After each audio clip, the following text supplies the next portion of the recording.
ನಮಸ್ಕಾರ. ನಾನು ಹೇಮಂತ್ ಪ್ರಜಾಕಿ ಆರ್ನಹಳ್ಳಿ ಮಾತಾಡ್ತಾ ಇರೋದು ಸ್ನೇಹಿತರೆ. ಇನ್ನೇನು ಇವತ್ತು ಸಂಜೆ 8 ಗಂಟೆಗೆ ಸ್ಟಾರ್ಟ್ ಆಗುತ್ತೆ IPLನ ಮಹಾ ಕದನ, ಫೈನಲ್ ಮ್ಯಾಚ್. ಎಲ್ಲರೂ ಕೂಡ ಏನೋ ಒಂದು ದೊಡ್ಡದಾಗಿ ಗೆದ್ದರ ಒಂದು ಸಾಧನೆ. RCB ಗೆಲ್ಲಬೇಕು, ಕೆಲವರು ಇವತ್ತು ಯಾವುದು ಫೈನಲ್ಲು ಮ್ಯಾಚ್ ಗೆಲ್ಲಬೇಕು. RCB ಅಭಿಮಾನಿಗಳು ಭಾಳ ಜನ ನಮ್ಮ ಕರ್ನಾಟಕದಲ್ಲಿ ಇದ್ದೀರಾ. ಸೊ ನಮಗೂ ಕೂಡ ಖುಷಿ, RCB ಗೆಲ್ಲಬೇಕು. ಸೊ ಒಂದು ಸರಿ ಕೂಡ ಕಪ್ಪನ್ನು ಗೆದ್ದಿಲ್ಲ, ಒಂದು ಸರಿ ಗೆದ್ದರೆ ಏನೋ ಒಂದು ಖುಷಿ ಅನ್ನೋ ಒಂದು ಆಸೆ. ಸೊ ಆದರೆ ಒಂದು ಸಣ್ಣದಾಗಿ ಚಿಕ್ಕದಾಗಿ ಎಲ್ರಿಗೂ ಕೂಡ IPL ನೋಡೋರು ಇರ್ಬೋದು ಅಥವಾ ಯಾವುದೇ ಕ್ರೀಡೆ ಇರ್ಬೋದು ನೋಡೋರಿಗೆ, ಆದರೆ ಬಹುಮುಖ್ಯವಾಗಿ IPL ನೋಡುವಂಥ ವೀಕ್ಷಕರಿಗೆ, ನನ್ನ ಸ್ನೇಹಿತರಿಗೆ ಎಲ್ರಿಗೂ ಕೂಡ ನನ್ನದೊಂದು ಸಣ್ಣ ಪ್ರಶ್ನೆ. ಸರಿಸುಮಾರು IPLನಲ್ಲಿ, ಈ ವರ್ಷದ IPLನಲ್ಲಿ 5,500 ಹೆಚ್ಚು ಕಡಿಮೆ 5,500 ಹತ್ರ ಡಾಟ್ ಬಾಲ್ಗಳಾಗಿದೆ.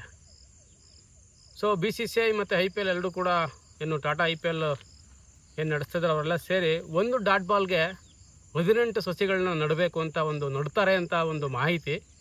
ಸೊ ಅನೇಕರು ವೀಕ್ಷಕ ವಿವರಣೆ ಹೇಳೋರು ಕೂಡ ಭಾಳಷ್ಟು ಜನ ಹೇಳಿದ್ದಾರೆ, ಒಂದು ಡಾಟ್ ಬಾಲ್ಗೆ 18 ಸಸಿಗಳನ್ನು ನೆಡ್ತಾರೆ. ಗಮನವಿಟ್ಟು ಕೇಳಿಸ್ಕೊಳ್ಳಿ ಈ ಮಾತು. ಒಂದು ಡಾಟ್ ಬಾಲ್ಗೆ 18 ಗಿಡದ ಸಸಿಗಳನ್ನು, ಅಂದರೆ ಮರ ಸಸಿಗಳನ್ನು ನೆಡ್ತಾರೆ ಅಂತ.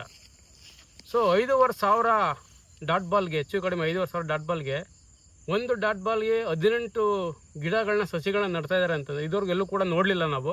ಸೊ ಮುಂದೆ ನೋಡಲ್ಲ ಅಂತ ನಾನು ಅಂದ್ಕೊಂಡಿದ್ದೀನಿ. ಯಾಕಪ್ಪ ಈ ಪ್ರಶ್ನೆ ಬಂತು ಅಂತ ಹೇಳಿದ್ರೆ, ಕನಿಷ್ಠ ನೀವೇ ಲೆಕ್ಕ ಹಾಕ್ಕೊಳ್ಳಿ, 5,500 ಹತ್ರ ಡಾಟ್ ಬಾಲ್ಗೆ, ಒಂದು ಡಾಟ್ ಬಾಲ್ಗೆ 18 ಗಿಡಗಳು ಅಂತಂದರೆ ಎಷ್ಟು ಸಾವಿರ ಗಿಡಗಳಾಯಿತು. ದೊಡ್ಡದಾಗಿ ಕಾಡು ಎಷ್ಟರ ಮಟ್ಟಿಗೆ ಆಗ್ಬೋದು. ಸೊ ನಮಗೆಲ್ಲ ಒಂದು ಕ್ರೀಡೆ ಅನ್ನೋದು ಎಂಟರ್ಟೈನ್ಮೆಂಟ್ ಆಗಿದೆ.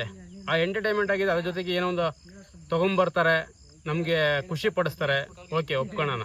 ಆದರೆ ಈ 18 ಸಸಿಗಳನ್ನ ನೆಡ್ತಾರೆ ಅನ್ನೋ ಒಂದು ವಿಚಾರ ನಮ್ಮ ತಲೆಯಲ್ಲಿ ಕೂತ್ಕೊಂಡ ತಕ್ಷಣ ನಮಗೆ ಭಾಳಷ್ಟು ಜನಕ್ಕೆ ಅನಿಸುತ್ತೆ, ಬಿಡಪ್ಪ ನಮ್ಮ ದೇಶದಲ್ಲಿ ಹಸಿರು ಕ್ರಾಂತಿನೇ ಸ್ಟಾರ್ಟ್ ಆಗಿಬಿಡುತ್ತೆ. ಇಲ್ಲಿ ನೋಡ್ರು ಹಸಿರಾಗಿರುತ್ತೆ. ಕರ್ನಾಟಕ ರಾಜ್ಯದಲ್ಲಿ, ತಮಿಳ್ನಾಡಲ್ಲಿ, ಹೈದರಾಬಾದಲ್ಲಿ, ಗುಜರಾತಲ್ಲಿ, ಡೆಲ್ಲಿನಲ್ಲಿ, ಲಕ್ನೋನಲ್ಲಿ, ಮುಂಬೈಯಲ್ಲಿ, ಎಲ್ಲ ರಾಜ್ಯದಲ್ಲೂ ಕೂಡ ಎಷ್ಟು ತಂಡಗಳಿದೆ, ಅಷ್ಟು ರಾಜ್ಯಗಳಲ್ಲೂ ಕೂಡ ಗಿಡಗಳನ್ನ ನೆಡ್ತಾರೆ ಅಂತ ಅಂದ್ಕೊಂಡ್ರೆ ಅದಕ್ಕೊಂದು ಎಲ್ಲರೂ ಒಂದು ನಕ್ಷೆ ಇರಬೇಕಲ್ವಾ, ಎಲ್ಲರೂ ಒಂದು ತೋರಿಸ್ಬೇಕಲ್ವ ನಮಗೆ.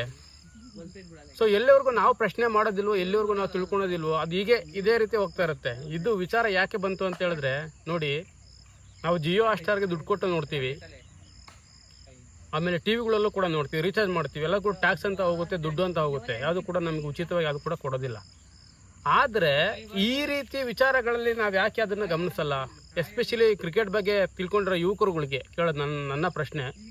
ಕೊಹ್ಲಿ ಎಷ್ಟು ಹೊಡೆದ, ಗಿಲ್ ಎಷ್ಟು ಹೊಡೆದ, ಸುದರ್ಶನ್ ಎಷ್ಟು ಹೊಡೆದ, ಎಷ್ಟು ವಿಕೆಟು, ಪಿನ್ ಟು ಪಿನ್ ಹೇಳ್ತೀವಿ ನಾವು. ಗೂಗಲ್ ಮಾಡಿದ್ರೆ ಟಕ ಟಕನ ಸಿಗುತ್ತೆ. ಈಗ ನನಗೂ ಹೇಳ್ಬೋದು, ನೀನು ಗೂಗಲ್ ಮಾಡಪ್ಪ ನಿನಗೆ ಸಿಗುತ್ತೆ ಅಂತ. ಸೊ ಕೊಹ್ಲಿ ರನ್ ಹೊಡೆದಿದ್ದು, ಮತ್ತೊಬ್ಬರು ಹೊಡೆದಿದ್ರು, ಎಲ್ಲದೂ ಕೂಡ ನಮಗೆ ಮುಕ್ತವಾಗಿ ತೋರಿಸೋರು BCCI ಅವರು. ಇದನ್ನು ಯಾಕೆ ತೋರಿಸಲಿಲ್ಲ? ಇಂಥ ಕಡೆ ನಾವು ಒಂದು ಲ್ಯಾಂಡ್ ಮಾಡಿದ್ದೀವಿ, ಇಲ್ಲಿಷ್ಟು ಸಾವಿರ ಗಿಡಗಳನ್ನ ಪ್ಲ್ಯಾಂಟ್ನ ನೆಡ್ತಾ ಇದ್ದೀವಿ. ಸೊ ಹಳ್ಳಿ ಕಡೆ ಈಗಲೂ ಕೂಡ ನೋಡಿದ್ರೆ ನನಗೆ ತುಂಬ ಏನಪ್ಪ ಅಂತ ಹೇಳಿದ್ರೆ ತುಂಬ ಬೇಜಾರಾಗುತ್ತೆ. ನಾವು ಪ್ರತಿನಿತ್ಯ ಹಳ್ಳಿ ಕಡೆ ವಾರಕ್ಕೊಂದ್ಸತಿ ಬಂದಾಗ, ಸೊ ಇವತ್ತು ನಾವು ಬೆಳಗ್ಗೆ ಸಸಿಗಳನ್ನ ಕೆಲವೊಂದಿಷ್ಟು ನಟ್ವಿ, ಅದು ವಿಡಿಯೋ ನೀವು ಆಲ್ರೆಡಿ ನೋಡ್ತಾ ಇದ್ದೀರಾ.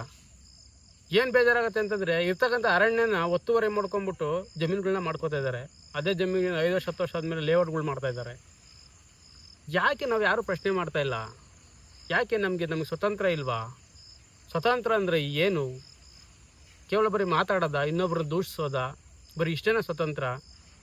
ನಾವು ಭೂಮಿ ಮೇಲೆ ಜನಿಸಿದ್ದೀವಿ ಅಂತಂದರೆ ನಾವು ಸಾಯೋವರೆಗೂ ಕೂಡ ನಾವು ಎಲ್ಲದನ್ನು ಕೇಳೋ ಹಕ್ಕು ನಮಗೆ ಇದೆ. ಅದನ್ನು ಸಂವಿಧಾನ ನಮಗೆ ಕಲ್ಪಿಸ್ಕೊಟ್ಟಿದೆ, ಕಾನೂನು ಇದೆ, ತಿಳ್ಕೋಬೇಕು, ಪ್ರಶ್ನೆ ಮಾಡಬೇಕು. ಸೊ ಈ ವಿಚಾರ ಯಾಕೆ ಬಂತು IPLಲ್ಲಿ ಗಿಡಗಳು ನೆಡೋದು ಅಂತಂದರೆ, ಕಾಡನ್ನು ಎಷ್ಟು ನಾಶ ಮಾಡ್ತಿದ್ದೀವಿ ನಾವು ಅಂತಂದರೆ, ಬೆಂಗಳೂರಂಥ ನಗರಗಳಲ್ಲಿ ರಸ್ತೆ ಅಗಲೀಕರಣ ಮಾಡಲಿಕ್ಕಿರ್ಬೋದು, ಅಥವಾ ರಾಷ್ಟ್ರೀಯ ಹೆದ್ದಾರಿಗಳಲ್ಲಿ ರಸ್ತೆ ಅಗಲೀಕರಣಕ್ಕಿರ್ಬೋದು, ಸಾವಿರಾರು ಗಿಡಗಳನ್ನ ನಮ್ಮ ಕಣ್ಣು ಮುಂದೆ ನಾಶ ಮಾಡ್ತಾಯಿದ್ದಾರೆ. ನಾವೇನೂ ಮಾಡಲಿಕ್ಕೆ ಆಗ್ತಾಯಿಲ್ಲ, ಪ್ರಶ್ನೆ ಮಾಡಲಿಕ್ಕೆ ಆಗ್ತಾಯಿಲ್ಲ. ಯಾಕಪ್ಪ ಅಂತೇಳಿದ್ರೆ ನಾವು ಜವಾಬ್ದಾರಿ ತೊಗೊತಾ ಇಲ್ಲ. ನನಗೆ ಆಗಬೇಕು ಬಿಡು. ಅದೇ ಬೇಸಿಗೆ ಕಾಲ ಬಂತು ಅಂದರೆ ಒಂದು ಸೈಕಲ್ನ, ಒಂದು ಬೈಕ್ನ ನಿಲ್ಲಿಸಲಿಕ್ಕೆ, ಕಾರ್ನ ನಿಲ್ಲಿಸೋಕ್ಕೆ ಮರನ ಹುಡುಕ್ತೀವಿ ನಾವು. ಆದರೆ ನಮ್ಮ ಕಣ್ಣು ಮುಂದೆ ಮರ ಕಡಿಬೇಕಾದ್ರೆ ನಾವು ಪ್ರಶ್ನೆ ಮಾಡಲ್ಲ. ಸೊ ಎಲ್ಲಿಗೆ ಹೋಗ್ತಾ ಇದೆ ಸಮಾಜ? ಒಂದು ಎಂಟರ್ಟೈನ್ಮೆಂಟ್ ಅನ್ನೋದು ನಮಗೆ ಸಿಗುತ್ತೆ, ಅರ್ಧ ಗಂಟೆ, 1 ಅವರ್ 2 ಅವರ್. ಆದರೆ ಪರಿಸರ ಅನ್ನೋದು ಜೀವನ, ನಾವು ಬರೋಕ್ಕಿಂತ ಮುಂಚೆನೂ ಇದ್ದಿದ್ದು, ಮುಂದಕ್ಕೂ ಇರಬೇಕಾಗಿರೋದು. ಅದನ್ನು ಉಳಿಸ್ಕೊಳ್ಳೋ ಪ್ರಯತ್ನ ನಾವು ಮಾಡಬೇಕಲ್ವಾ? ಸೊ ಯಾರ್ಯಾರು ಕ್ರಿಕೆಟ್ ಪ್ರೇಮಿಗಳಿದ್ದೀರೋ ನಿಮಗೆಲ್ಲ ನನ್ನ ಈ ಪ್ರಶ್ನೆ, ದಯವಿಟ್ಟು ಈ 5,000 ಚಿಲ್ಲರೆ ಏನು ಡಾಟ್ ಬಾಲ್ ಇದೆಯೋ, ಒಂದೊಂದು ಡಾಟ್ ಬಾಲಿಗೆ 18 ಗಿಡಗಳು ನೆಟ್ಟೋದೇನು ಅದೆಲ್ಲಿದೆ ಅನ್ನೋದು ಒಂದನ್ನು ದಯವಿಟ್ಟು IPL ಮುಗಿದ್ಮೇಲೂ ಕೂಡ ಮುಗಿಯೋದ್ರೊಳಗೂ ಕೂಡ ಏನೇನು ಇವತ್ತು ಸಂಜೆ ಮುಗಿದ್ಬಿಡುತ್ತೆ, ಬೆಳಕರೆ ಹೊತ್ತಿಗೆ ಯಾರೋ ಒಬ್ರು ಕಪ್ ಗೆದ್ದಿರ್ತಾರೆ. ಸೊ ದಯವಿಟ್ಟು ತಿಳಿಸ್ಕೊಡಿ. ನಿಮಗೆ ತಿಳಿಸಿದ್ರೆ ದಯವಿಟ್ಟು ಕಮೆಂಟಲ್ಲಿ ಹಾಕಿ ನನಗೆ. ಅಲ್ಲಿವರೆಗೂ ನಾನು ಕಾಯ್ತಾ ಇರ್ತೀನಿ. ಎಲ್ರಿಗೂ ನಮಸ್ಕಾರ, ಎಲ್ರಿಗೂ ಒಳ್ಳೆಯದಾಗಲಿ. ಎಲ್ಲರೂ ಕೂಡ ಪ್ರಜ್ಞಾವಂತರಾಗೋಣ, ಪ್ರಶ್ನೆ ಮಾಡೋಣ. ನಮಸ್ತೆ.